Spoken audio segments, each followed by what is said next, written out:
The transport splits open like rotted fruit, spilling Mira Castellan into fire and darkness. She hits the ground hard, her shoulder taking the worst of it, and for a moment the world reduces to the taste of blood and the screaming of twisted metal. Above her, the hull groans one final time, before collapsing inward with a sound like the universe ending. Get up. Move. Now got Mira forces herself to her feet, stumbling through smoke that burns her lungs and stings her eyes. She'd been hired to repair the transport's aging climate systems, a simple 2-week job that should have been routine. 3 days into the return voyage, something had gone catastrophically wrong. The pilot never made it out of the cockpit. The alien landscape of Terran Prime sprawls before her in the dying light. Purple vegetation writhes in the hot wind, and the twin suns hang low on the horizon like watching eyes. She'd seen this world from orbit, beautiful in its hostility. Up close, it wants her dead. A groan cuts through the crackling flames. Human? No, the pitch is wrong. Harmonics that shouldn't exist in a human throat. Mira turns and sees him partially buried beneath debris. His armor cracked and leaking some kind of luminescent fluid. Devon. She'd spoken to him exactly once during the voyage. A brief exchange when she'd needed access to the cargo hold. He'd been polite in that distant way of his people, the Ashborn. His skin held that distinctive blue-gray cast, like storm clouds before lightning. His eyes were the color of amber, warm despite the coldness in his voice. Now those eyes are closed, and his breathing comes in shallow gasps. Hey! Myra drops to her knees beside him, hands already assessing the damage. Hey, stay with me. She shoves at the debris pinning him, but it's no use. The section of hull weighs several 100 pounds at least. She searches frantically for a lever, a jack, anything. But the crash has scattered tools and equipment across 100 meters. That's when she hears them. The skittering comes from beyond the firelight, multiple sources circling. Myra's blood goes cold. She'd read the briefing materials about Terran Prime during the flight. The wildlife here hunts in packs, attracted to heat and blood and the smell of fear. 3 of them emerge from the yaw, gloom low-slung predators with too many legs and mouths that split their heads vertically. Their eyes reflect the firelight in shades of poisonous green. They test the air with whip-like appendages, tasting for weakness. Mira looks around desperately. A piece of twisted metal? No, too heavy. A sharp edge of paneling? She grabs it, but knows it won't be enough. These creatures are built to kill. That's when she sees the sword Dot. It lies 3 meters away, partially covered in ash. The blade itself seems to drink the light rather than reflect it, dark as a moonless night. The hilt is wrapped in what looks like leather, worn smooth by countless hands. Even from here, Myra can feel something radiating from it, not heat, but presence, like the weapon itself is aware. The creatures advance, spreading out to attack from multiple angles. Professional killers, efficient and patient. Mira lunges for the sword. Her fingers close around the hilt, and the world explodes. Pain doesn't adequately describe what happens. It's as if someone has poured molten glass directly into her veins, as if every nerve ending in her body has been stripped raw and exposed to acid and lightning simultaneously. Mira screams, but the sound seems distant, disconnected from her body.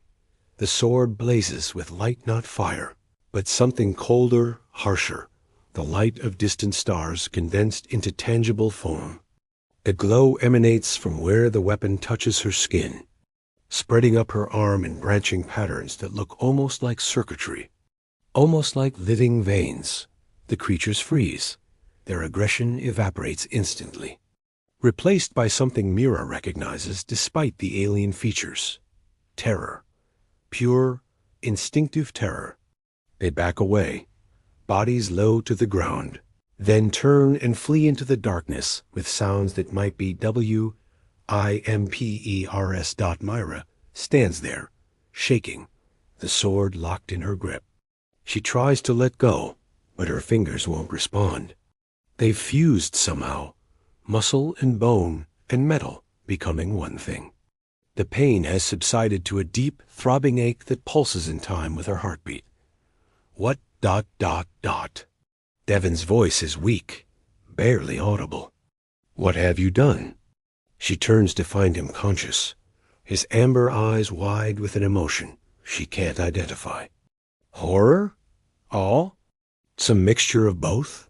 I was saving our lives, Mira manages, her voice rough from screaming.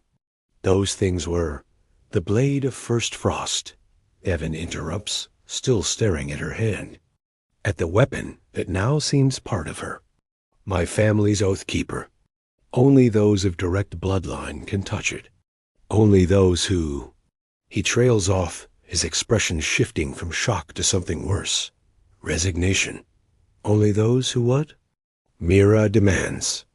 The adrenaline is fading now, leaving her cold and confused and terrified of what she's holding. Only those who claim the right of binding, Devon says quietly. You've marked yourself as my intended bride. The words don't make sense.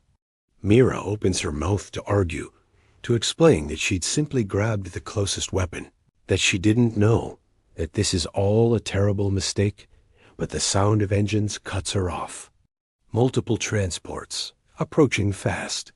Devon struggles to rise, manages to prop himself against the wreckage. My people, he says. They're coming for me. His eyes meet hers, and now she can clearly see the emotion there. Fear. When they see you holding that blade, they'll think you've stolen it. Or worse ... worse. Mira's grip on the sword tightens involuntarily. A weapon seems to respond, pulsing with that cold light. They'll think the blade accepted you, Devon says. They'll think you're my chosen match. And they'll kill you for the insult. The transports roar overhead, searchlights cutting through the smoke and darkness. Mira can make out figures dropping from the vessels, armed and armored, moving with military precision. 20 of them at least, spreading out to secure the crash site. Tell them, Mira says urgently, trying again to release the sword. Her hand burns, but the blade won't let go. Tell them I didn't know. Tell them it was an accident. It doesn't matter what I tell them, Devon replies, and there's genuine regret in his voice now. The blade has chosen. My people will see that mark on your hand. He gestures to where her skin has begun to change color, taking on a faint blue tint that spreads from her palm up her forearm. They'll know what it means. The first warrior reaches them, and Myra watches recognition and shock play across features similar to Devon's. The warrior's weapon, some kind of energy lance wavers, then lowers. Not in surrender, but in confusion. Prince Devon, the warrior says, ignoring Mira entirely. We tracked your transport's distress signal. The medical team is... His eyes fall on the sword in Mira's hand. He stops mid-sentence, stops mid-breath. Kale's mercy, the warrior whispers. More warriors arrive, forming a circle around them.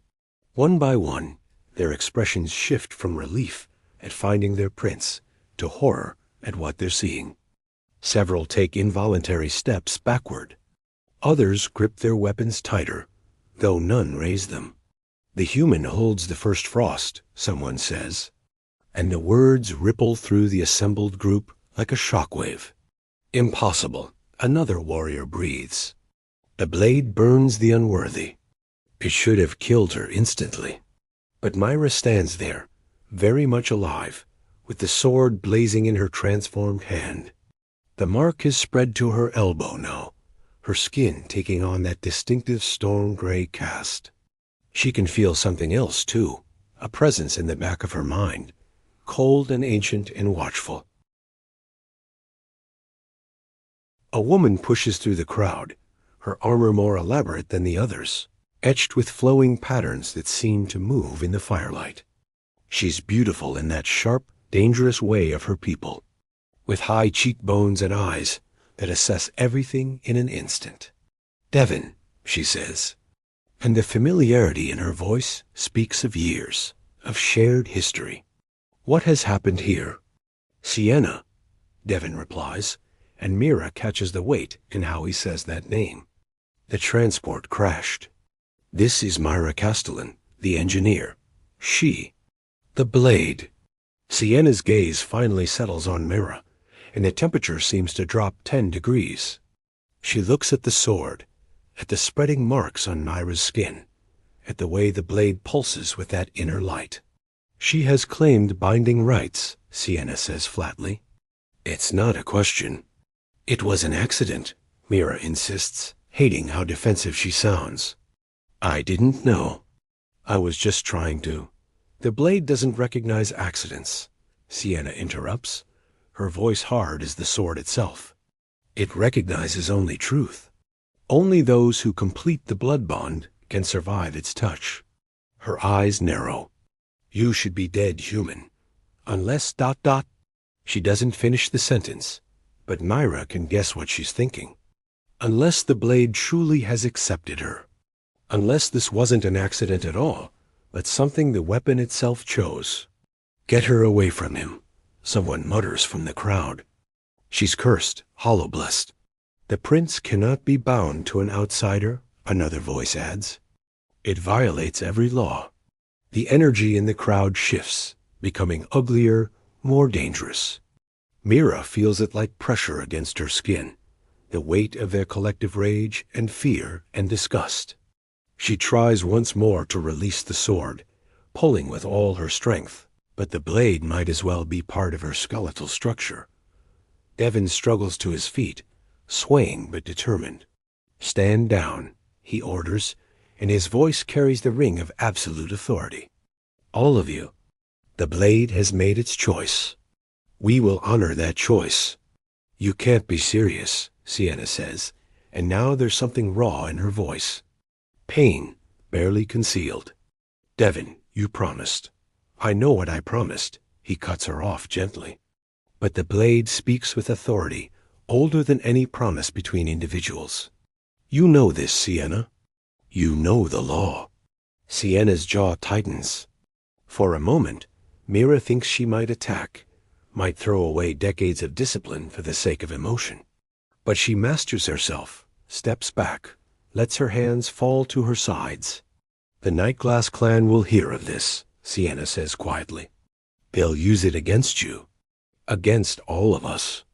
"Let them come," Devin replies, though Mira can see the cost of his confidence in the way he holds himself, in the tightness around his eyes. The medical team finally arrives, equipment hovering on anti-grav sleds. They move to treat Devin, careful to keep distance between themselves and Mira. She stands apart from them, still holding the sword that refuses to release her, watching as they load the prince onto a stretcher. He looks back at her before they carry him away. "Stay close," he says. "Don't let go of the blade, no matter what. If you release it now before the bond completes, it will kill you." Then he's gone, disappearing into one of the transports. The other warriors follow, leaving Mira alone at the crash site with 2 guards, who watch her like she might explode at any moment. She looks down at her hand, at the sword that has claimed her, at the marks spreading across her skin. In the distance, she can hear the sounds of Theron Prime's nocturnal hunters beginning their evening songs, and Mira understands with perfect clarity that her life as she knew it has ended. Whatever comes next, whoever she becomes. It starts here marked by an alien blade, bound to a prince she doesn't know, carrying a title she never wanted. The sword pulses once more, almost like a heartbeat, almost like approval. The Ashbourne Sanctuary sits carved into the heart of a crystal mountain, its entrance guarded by spires of volcanic glass that shimmer with internal light. Mayra watches it approach through the transport's viewport, her marked hand cradled against her chest. The sword rests across her lap, heavy and cold, still refusing to separate from her flesh. She hasn't slept in 36 hours. Every time she closes her eyes, she feels the blade's presence in her mind. Not thoughts exactly, but sensations.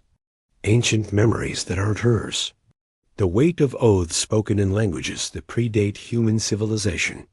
"We're landing," one of her guards announces without looking at her. His name is Torin, she's learned. The other is called Vess.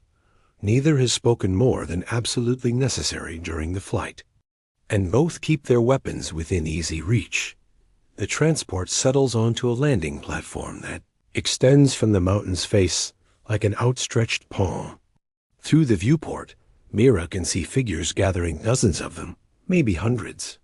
The Ashbourne clan, assembled to witness the return of their prince, and the human who has claimed him.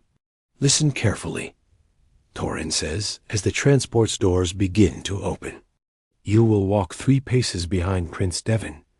You will not speak unless spoken to directly. You will not make eye contact with clan elders. You will. She do none of those things." Devon's voice cuts through the instructions. He appears in the doorway, looking far better than he should after such catastrophic injuries. His armor has been repaired, the cracks sealed with that luminescent compound. But Myra can see the stiffness in his movements, the careful way he holds his left side. "My prince," Torin protests. "Protocol demands." "Protocol is about to become irrelevant," Devon interrupts. He looks at Myra, and she sees exhaustion in those amber eyes, and something else, determination. She walks beside me, as is her right. The words land like grenades. Both guards stiffen, expressions carefully neutral, but Myra can feel their disapproval radiating like heat. Devon extends his hand to her. Not the marked one, he's careful about that. "Can you stand?" Myra takes his hand and lets him help her up, though standing makes her dizzy. She hasn't eaten since the crash, hasn't dared to with her stomach in knots. The sword's weight pulls at her like gravity has doubled. "I don't know what I'm supposed to do," she admits quietly.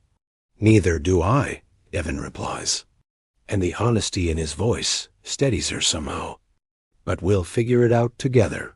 They step out into light that seems too bright, too sharp. The assembled Ashbourne falls silent as Mira appears beside their prince, marked and armed with his family's sacred blade. She can feel their stares like physical pressure, can sense the shock and anger and fascination rolling off them in waves. An elderly Ashbourne separates from the crowd, moving with the careful dignity of someone who has earned authority through centuries of life. His skin is pale as moonlight, almost translucent, and his eyes hold depths that make Mira want to look away. "Grandfather," Devon greets him with a formal bow. "I present Mira Castellan, bearer of the first frost. The blade has chosen her as my intended." The elder's gaze settles on Mira, and she feels it like being x-rayed, like every secret she's ever kept is being catalogued and assessed. "So I see," he says finally. His voice sounds like stones grinding together, ancient and implacable. "Tell me, human, did you claim the blade, or did the blade claim you?" Mira meets his eyes, though it takes everything she has. "I don't know the difference." Something that might be approval flickers across the elder's face. An honest answer, rare in these times. He turns to address the crowd, his voice carrying effortlessly across the platform. "The blade of first frost has not been lifted by an outsider in 400 years. The last who tried died before they could draw breath to scream. Yet this human stands before us, marked and breathing. The blade does not lie. It does not make mistakes. It makes this mistake," a woman's voice rings out, sharp and clear. Sienna pushes through the crowd, and in the better light, Mira can see her properly now. She's stunning, not just beautiful, but striking in a way that commands attention. Her armor is decorated with crystalline formations that catch the light, and her hair falls in elaborate braids, threaded with what looks like actual gemstones. "The blade has been dormant too long," Sienna continues, addressing the elder rather than Devon. Its judgment is compromised. We all know what this human is, a hollow bride, cursed. She will bring death to our prince and destruction to our clan. Murmurs of agreement ripple through the assembly. Mira watches Devon's jaw tighten, watches him prepare to defend her again, but the elder raises a hand for silence. Your concern is noted, Sienna of the Crystal Watch, he says. But the blade's choice supersedes personal preference. This has always been our way. Then our way leads to extinction, Sienna shoots back. She finally looks directly at Mira, and the hatred there is so pure it's almost beautiful. The Nightglass clan will use this as justification for war. They will say we have abandoned tradition, that we allow our sacred weapons to be defiled by lesser species. They will rally the neutral clans to their cause, and we will stand alone. We already stand alone, Devon says quietly. Or have you forgotten? The Nightglass clan has sought our destruction for 3 generations. This changes nothing. This changes everything, Sienna insists. Her voice cracks slightly, the first break in her composure. You were supposed to. She stops, visibly collecting herself. The alliance marriage was negotiated. The Crystal Watch and the Ashbourne finally united. Your children would have been the bridge between our clans. Now that future is ashes. Myra feels the words like blows. She hadn't understood the full scope of what the blade's choice had destroyed. This isn't just about Devon and Sienna. It's about political alliances, about the survival of entire populations. I didn't ask for this, Mira says, her voice smaller than she intends. If there's a way to undo it, there isn't, the elder interrupts. The bond, once begun, must complete or kill. You have perhaps 10 days before your body fully transforms or rejects the change. If you try to separate from the blade before then, he makes a gesture that needs no translation. Death, swift and certain. 10 days, Myra repeats numbly. 10 days to become something other than human, or die trying. Take her to the isolation chambers, Sienna says flatly. If she must complete the bond, let her do it away from the rest of us. No need to contaminate the clan further. She stays in the family quarters, Devon counters, where I can monitor her condition. The implications of that statement send another wave of shock through the crowd. Sienna's face goes very still, very pale. You would house her as a bride before the bonding ceremony? She asks, her voice dangerously soft. Before the blood trials? Before any of the sacred rites? The blade has already mixed our blood, Devon says, and Myra remembers the bandage he'd applied at the crash site, how her blood and his had mingled in the cloth.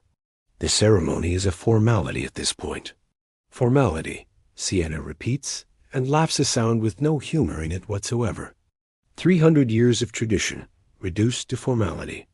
Tell me, my prince, when you tire of this novelty, will you discard her as easily as you've discarded everything we planned?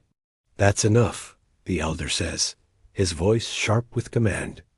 Sienna, you forget yourself. But Sienna isn't finished. She turns to Myra, taking a step closer, and Myra sees tears threatening at the corners of those furious eyes. Do you even understand what you've taken from me? I have loved him since we were children. I have trained my entire life to be worthy of standing at his side. Every choice I've made, every sacrifice, every breath, all of it for him. Myra doesn't know what to say. What can she say? I'm sorry? It would sound hollow. It would be hollow, because part of her, a small, selfish part, isn't sorry at all. Because despite the danger, despite the fear, despite everything, Devon has looked at her with something other than disgust. He has defended her. He has chosen to honor the blade's decision, even when it would have been easier to let her die. Sienna, Devon says gently. I never, don't, she cuts him off. Don't explain. Don't apologize. Just ... She takes a shuddering breath. Just tell me it meant something. All those years. Tell me they weren't for nothing. They weren't for nothing, Devin says, and the pain in his voice is genuine. You are my oldest friend, my most trusted warrior. That doesn't change. Everything changes, Sienna whispers. She looks at Mira one more time, and now there's something else mixed with the hatred. Pity. You think you've won something, human, but all you've done is paint a target on both of you. The Nightglass clan won't rest until you're dead, and that blade is reclaimed. And when they come, she steps back, composing herself with visible effort. When they come, don't expect me to die protecting you. She turns and walks away, her warriors falling into step behind her. The crowd parts for her, many of them casting dark looks back at Mira and Devin. Well, the elder says into the uncomfortable silence. That went better than I expected. Devin shoots him a look. Grandfather, I'm serious, the old Ashbourne replies. She didn't challenge you to combat. I count that as a victory. He gestures toward the mountain entrance. Come, we have much to discuss, and your intended looks ready to collapse. The walk through the sanctuary is a blur of crystal corridors and curious stairs. Mira focuses on putting one foot in front of the other, on keeping her grip on the sword, on not thinking about Sienna's tears or the way. The crowd had looked at her like she was a disease. The family quarters are carved from a single massive crystal, its walls refracting light in impossible colors. A bed large enough for 3 people dominates one wall, covered in what looks like woven starlight. Everything here speaks of wealth and power and age beyond human comprehension. You should rest, Devin says, guiding her toward the bed. I'll have food brought. Why are you being kind to me? Myra interrupts. The words come out harsher than she intends, driven by exhaustion and stress and confusion. You heard Sienna. I've destroyed your political alliance, probably started a war, definitely ruined your life. Why aren't you furious? Devin studies her for a long moment. Do you want me to be furious? I want you to be honest. He nods slowly, then sits on the edge of the bed, careful to keep distance between them. Honest, I'm terrified. Not of you, of what comes next. The Nightglass clan will attack within days. Sienna is right about that. And when they do, we'll be outnumbered 3-1, possibly more if the neutral clans side against us. Then let me go, Mira says desperately. Tell them I stole the blade. Tell them I forced the bond somehow. Just, they'd kill you instantly, Devin interrupts. And then they'd kill me for allowing my blade to be stolen. The only thing keeping both of us alive right now is the blade's acceptance of you. It's proof that this was meant to happen, even if we don't understand why. There has to be another way. There isn't. Devin stands, moves to the window that overlooks the valley below. But if I'm going to die defending this bond, I'd like to at least understand the woman I'm bound to. So tell me, Mira Castellan, who are you really? Myra sinks onto the bed, the sword resting across her knees. I'm nobody. Just an engineer. I fix broken things for a living. I don't have family, don't have close friends. I move from job to job, planet to planet.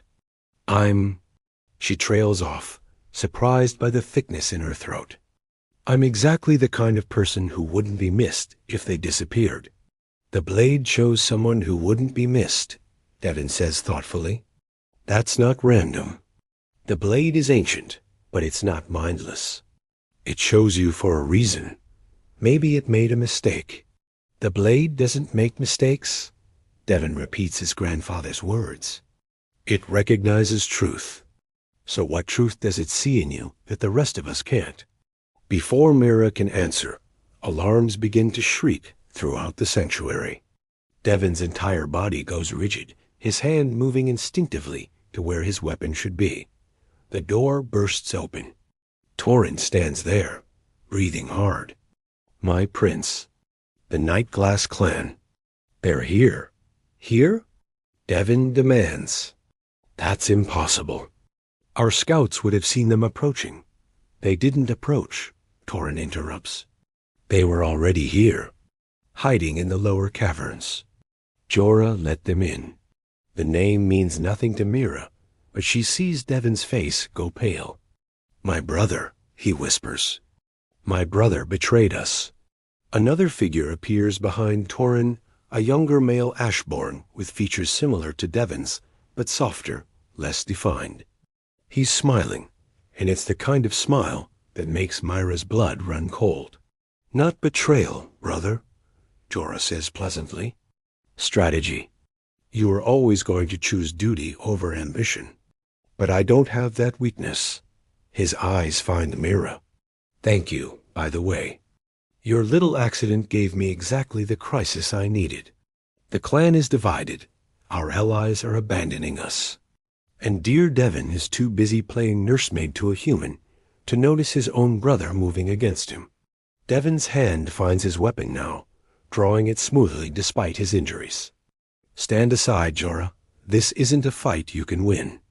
I already have, Jorah replies.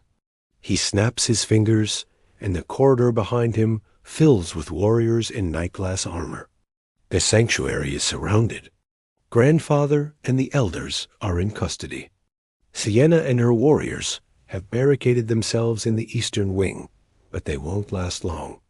It's over, brother. Surrender the human and the blade, and I'll let you live. You have my word. Your word, Devon says flatly. Like the oaths you swore to our family? Like the bond you're supposed to have with your own blood. Jorah's smile widens. Family is whoever has the power, brother. And right now, that's me. The Nightglass warriors advance, weapons raised. Mira can see energy crackling along their blades, can smell ozone and danger in the air. She stands, the blade of first frost heavy in her marked hand, and feels it respond to her fear. The weapon blazes with that cold light, and this time, Mira understands what it's trying to tell her. Fight. The blade of first frost screams in Myra's hand, not a sound, but a vibration that travels up her arm and explodes in her skull. She staggers, nearly dropping the weapon, but her fused fingers won't allow it. The blade wants blood. It wants violence. It wants to prove itself worthy of the bond it has chosen. Stay behind me, Devon orders, positioning himself between Myra and the advancing Nightglass warriors. His own blade smaller than the first frost, but no less deadly hums with readiness. Jorah laughs, the sound echoing off crystal walls. Always the protector. Always the noble prince. It's exhausting just watching you, brother. Then stop watching and face me, Devon challenges. Or do you only fight from behind your hired warriors? The barb strikes home. Myra sees Jorah's smile falter, sees anger flash in eyes that are almost identical to Devon's. Almost, but not quite. There's something missing in Jorah's gaze, some fundamental warmth that his brother possesses. Kill them both, Jorah orders, stepping back. But bring me the blade intact. The Nightglass warriors surge forward as one, a coordinated assault that speaks of training and discipline. Devon meets them halfway, his blade singing as it deflects the first strike, then the second. He moves like liquid violence, like dancing made lethal. And for a moment, Mira can only watch in awe. Then one of the warriors breaks through, heading straight for her. The first frost moves before Myra's conscious mind can react. Her arm swings in an arc that feels both foreign and utterly natural, and the blade connects with the warrior's weapon. The clash sends shockwaves through the crystal chamber, cracks spiderwebbing across the walls. The warrior staggers back, eyes wide with shock. She can wield it, he gasps. Impossible. Another warrior breathes, hesitating mid-strike, but Myra isn't wielding anything. The blade is using her, puppeting her movements with 400 years of muscle memory. She feels it happening, her stance shifting, her weight redistributing, her marked hand positioning the sword for optimal defense. It's like being possessed, except the thing possessing her wants to keep her alive. More warriors close in. Devin is bleeding now, a cut across his shoulder, leaking that luminescent fluid. He's good better than good, but he's still recovering from the crash injuries. And there are too many opponents. A warrior lunges at Myra from her blind side. The first frost twists in her grip, pulling her into a spin that shouldn't be possible, and the counterattack takes the warrior across the chest. He goes down hard, armor smoking where the blade touched it. The human fights like a ghost, someone whispers. Like the old chiefs. The words send a ripple of uncertainty through the Nightglass ranks. They're professional soldiers, but they're also believers in tradition, in the sacred nature of the weapons they carry. And right now, watching a human wield their enemy's ancestral blade with skill that shouldn't exist, their certainty WAVERS.JORA sees it too. Don't stop, he snarls. She's just a hollow bride. The blade will fail her, but the blade isn't failing. If anything, it's growing stronger, the cold light intensifying with each exchange. Mira can feel something changing inside her, the transformation accelerating. Her nervous system rewiring itself to accommodate reflexes that are faster, sharper, more precise than human biology should allow. It hurts. God, it hurts. Like her skeleton is being dissolved and rebuilt from the inside out. A scream tears from her throat, half pain and half something else. Battle fury? No battle joy.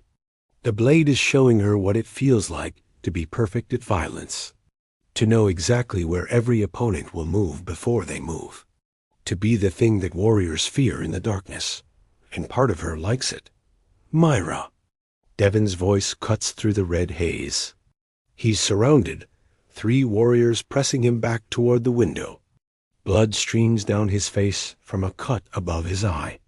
The generator. The sanctuary's power core, if you can overload it.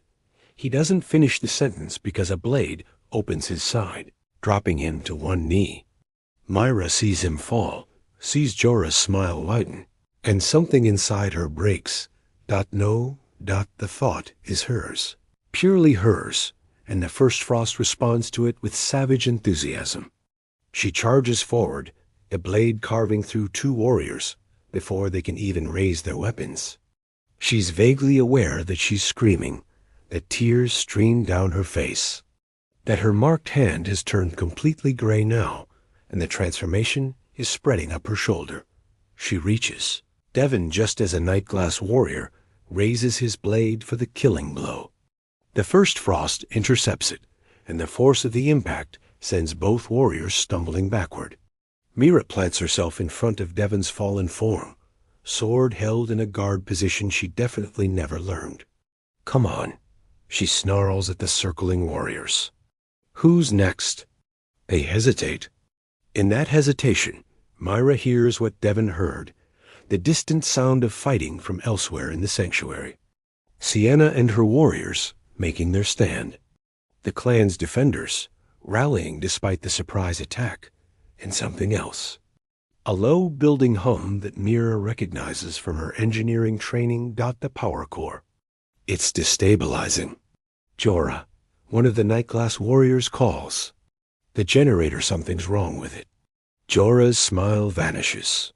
He looks at Myra with dawning comprehension and horror. What did you do? Nothing yet, Mira replies, though her mind is already racing. The sanctuary's power systems feed through crystal conduits embedded in the walls. She'd noticed them during the walk here, noticed how similar they were to systems she'd worked with on a dozen different worlds. Different aesthetics, same basic principles. And right now, she can feel them humming through the floor, can sense the energy building to dangerous levels. Someone sabotaged the regulators. But who? The answer hits her like a physical blow. Jorah. He'd planned this betrayal carefully, had probably been working on it for months. But something had gone wrong with his sabotage, maybe the stress of the attack, maybe just bad timing. Either way, the core is heading toward critical failure. We need to evacuate, Myra says urgently. All of us? Right now. This entire mountain is about to... The floor heaves beneath them, crystal cracking like ice under pressure. The hum becomes a shriek, and emergency lights flare to life throughout the chamber, bathing everything in warning red. What have you done? Jorah screams at his own warriors. I told you to disable the defensive grid, not destroy the core. We followed your specifications exactly. One of them protests. But his words are lost in another shuddering quake. The Night Glass warriors break formation, discipline forgotten in the face of imminent annihilation. They flee toward the exits, trampling each other in their panic. Jorah goes with them, casting one last hate-filled look at Devon before disappearing into the chaos. Myra drops to Devon's side, hands already assessing his injuries. The wound in his side is bad deep, leaking too much of that luminescent blood. His eyes are unfocused, his breathing shallow. Can't move, he manages. Spine. Something's wrong with my spine. Terror claws at Myra's chest. She can carry him maybe 10 meters before the transformation pain or exhaustion drops her. The exits are hundreds of meters away through corridors that are already collapsing. But she's an engineer. And engineers solve problems. The family quarters, she says, thinking out loud. These rooms are in the oldest part of the sanctuary, carved from single crystal formations. They'll be the last to collapse. If we can seal ourselves in, reinforce the structural integrity somehow... Won't work, Devon gasps. Core failure releases plasma. We'll melt through anything. Not anything, Myra corrects. She's thinking of the blade in her hand, of how it drinks light, of how it feels ancient in ways that transcend normal matter. Devon, what is this sword made of? Dark matter composite, he manages. Crystallized void energy. Nothing can thaw. His eyes widen as he follows her logic. You can't. The amount of energy required to expand its field would kill you. I'm already dying, Myra points out. The transformation has reached her chest now, her heart stuttering as it tries to adapt to a new rhythm. 10 days, your grandfather said. But I don't have 10 days. I have maybe 10 hours before my body completes the change or rejects it entirely. Another quake, worse this time. The window shatters, showering them with crystal shards. Through the opening, Myra can see Ashborn warriors fleeing down the mountain, can see transports launching in desperate escape attempts. What's your plan? Devon asks, and despite his pain, despite everything, there's trust in his voice. Myra helps him sit up, then half drags, half carries him toward the bed. The first frost bonds blood, right? Mixes DNA at a cellular level. It's not just ceremonial, it's biological integration. The sword becomes part of whoever wields it. Yes, Devon confirms, groaning as she settles him on the bed. The blade shares its properties with the bonded. Enhanced strength, accelerated healing, extended lifespan, and invulnerability to energy damage, Myra adds. She's guessing now, extrapolating from the blade's composition and the stories she'd heard about the old chiefs. The void energy field that makes up the blade, it has to extend to protect the wielder. Otherwise, they'd be killed by their own weapon. Devon's eyes meet hers, understanding dawning. You want to use yourself as a shield. Expand the blade's protective field to cover this entire chamber. Can it work? I don't know, he admits. No one has ever tried. The energy required Myra. It would mean completing the bond all at once. No gradual transformation, no 10 days of adjustment. Your entire body would be rewritten in seconds. Most likely, it would just kill you instantly. And if it doesn't, then you won't be human anymore. You'll be something else. Something between species. There's no going back from that. The core's shriek reaches a fever pitch. Mira can hear people screaming in the corridors, can smell ozone and burning crystal. They have maybe 2 minutes before the plasma wave hits. She thinks of her life before this, moving from job to job, planet to planet, existing but not really living. She thinks of Sienna's words. You think you've won something, human. Maybe she has. Maybe this moment right here is what the blade saw in her. Not worthlessness, but potential. Not someone who wouldn't be missed, but someone brave enough to become unmissable. Tell me what to do, Myra says. Devin struggles to sit up further, reaches for her marked hand. We need to complete the blood oath properly. My blade, can you reach it? Myra spots his weapon on the floor where it fell during the fight. She retrieves it, places it in his hand. He draws it across his palm without hesitation, then offers the blade to her. Your blood freely given, he says, mixed with mine, bound by oath and purpose. This is how the bond completes. Myra takes the blade with her unmarked hand, draws it across her palm. The pain is sharp and immediate, but nothing compared to what's coming. She presses her bleeding hand to Devin's, feels their blood mix and run down their interlocked fingers. The first frost erupts with light, so intense it burns her retinas. Mira screams as the transformation accelerates beyond anything natural, beyond anything survivable. Her bones reshape themselves with audible cracks. Her nervous system rewires, each synapse firing in new patterns. Her skin turns the color of storm clouds, her eyes shifting from brown to violet to burning amber. She can feel Devin in her mind, no, not thoughts, but presence. His pain, his determination, his desperate hope that this insane plan might work. And she can feel the blade. Really feel it, not as a weapon, but as a living extension of herself. It shows her how to expand the field, how to pull the void energy from the weapon and spread it like a shield. All she has to do is channel everything she is, everything she's becoming, into one moment of perfect protection. The plasma wave hits. Reality becomes fire and force and annihilation.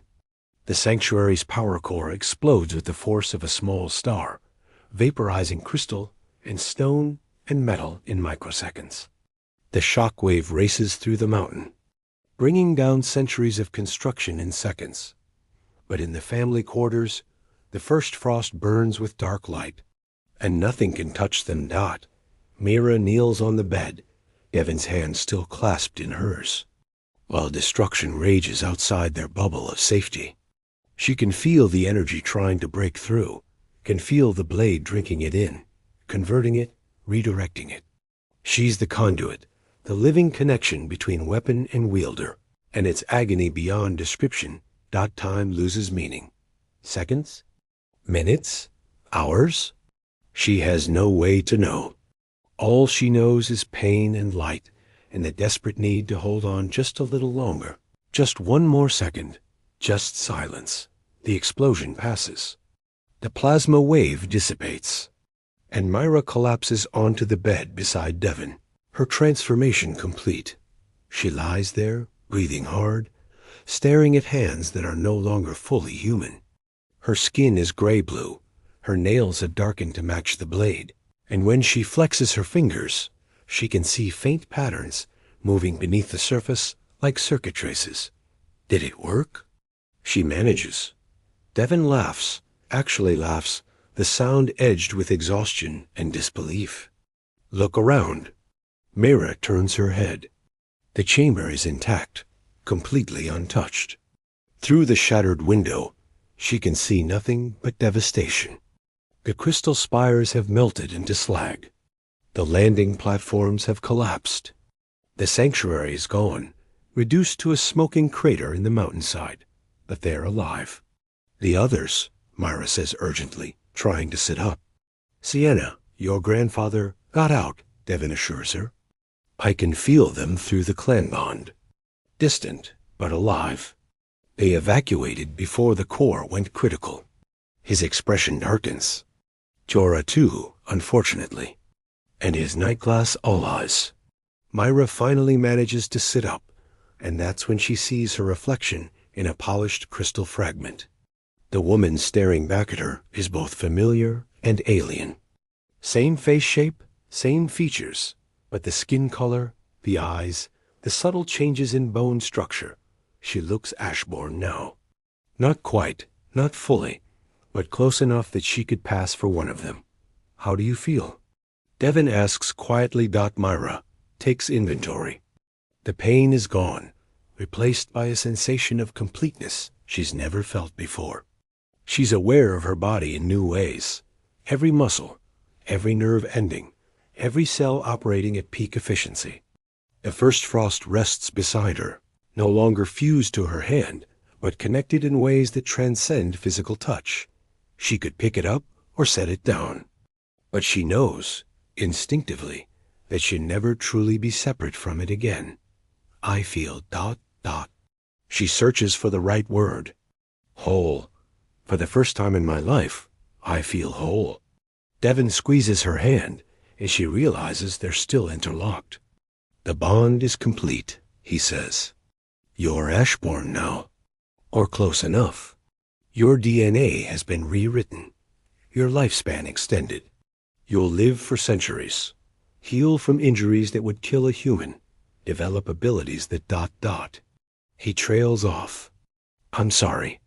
I know you didn't choose this. Didn't I? Mira looks at the blade, at her transformed hands, at the ruins of the sanctuary visible through the window. The blade saw something in me, you said. Maybe it saw someone tired of running. Someone ready to finally stand and fight. A sound from the corridor makes them both tense. Footsteps, multiple sets, approaching cautiously through the rubble. Mira reaches for the first frost, finds it responding instantly to her will. Sienna appears in the doorway, her armor scorched and dented, her face streaked with ash. Behind her are perhaps 20 warriors, all that remains of the Ashborn clan's defenders. They stare at the intact chamber, at Myra and Devon sitting together on the bed, at the shield bubble that somehow protected them through an explosion that destroyed everything else. How? Sienna breathes. She did it, Devon says simply. She completed the bond and used the blade's field to protect us. Sienna's gaze settles on Mira, and the hatred from before is gone. In its place is something more complicated: respect, resentment, grief, and reluctant admiration, all tangled together. You saved him, Sienna says finally. You saved the prince when I could not. I saved us both, Mira corrects. The blade wouldn't let me choose just him. A ghost of a smile crosses Sienna's face. The blade chose well then. A chief who saves herself and her people. She bows, actually bows, the gesture stiff and formal but genuine. The Ashborn clan acknowledges Mira Castellan as blade bonded to Prince Devon. May her enemies know fear, and her allies know victory. One by one, the other warriors bow as well. Not out of love. Myra can see that much, but out of respect for what she accomplished. For the miracle she pulled from disaster. The sanctuary is gone, Torrin reports, stepping forward. Casualty count is still being determined, but most of the clan escaped. The Crystal Watch has offered shelter in their territories. And Jorah? Devon asks, though his expression suggests he already knows the answer. Fled with the Nightglass warriors, Torrin confirms. They're claiming you sabotaged the core yourself, that you sacrificed the sanctuary to avoid surrendering to them. Of course they are, Devon mutters. He tries to stand, gasps in pain, and sits back down heavily. Help me up. We need to assess. You need medical attention, Mira interrupts. She looks at the assembled warriors. Is there a healer among you? A young Ashborn steps forward, medical kit already in hand. As they work on stabilizing Devon's injuries, Myra moves to the window and looks out at the devastation. Somewhere out there, Jorah is spreading lies and gathering allies. Somewhere out there, the Nightglass clan is planning their next move. And somewhere out there, the neutral clans are watching, deciding which side to join. War is coming. Real war, not the skirmishes and border disputes that have defined the past few generations. But standing here, transformed and armed with a blade that has chosen her, Mira finds she's not afraid. The timid engineer who fixed broken things is gone. In her place stands something new, something that can break and rebuild, destroy and protect, human enough to feel compassion, and ashborn enough to do what's necessary. What happens now? She asks, though she's not sure who she's asking. Sienna joins her at the window, standing close enough that their shoulders almost touch. Now, the warrior's voice is tired but determined. Now we rebuild. And when they come for us again, and they will come, we show them that the Ashbourne clan does not break. She looks at Myra, and this time there's no hatred in her eyes. Only acceptance. We show them that sometimes the blade chooses better than we ever could. Behind them, Devon manages a weak laugh. No pressure, he calls out. Myra touches the first frost where it rests against her leg, feels it respond to her presence with that familiar cold warmth. Through the blade, she can sense others who carry similar weapons scattered across the planet, each one a node in a network she's only beginning to understand. The blade didn't just choose her. It connected her to something ancient and vast, and terrifying in its implications. But that's a problem for tomorrow. Today, they survived. Today, she became something more than she was. Today, despite everything, they're alive. And sometimes that's enough.